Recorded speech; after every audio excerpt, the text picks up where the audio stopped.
Hey friends, Gina Marie Rodriguez of The Cultivated Curl here. Are you being faced with staying at home and doing nothing for a while, or even hanging out with your kids? Oh my gosh. Can I tell you something that I hear all the time? I don't have time to work on my hair or try something new because I am so busy. Guess what? You're not right now. So what a better time to work on your hair and to get it into fantastic shape so that when we can all leave our houses again, we look amazing.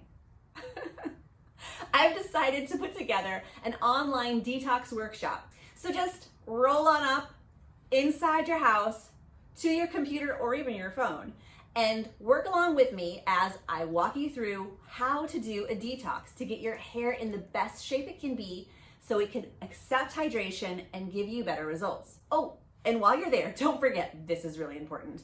Get yourself a detox kit. This is everything I use in my studio, and I'm gonna walk you through how to use it, what to do, when, and some things you might wanna look out for.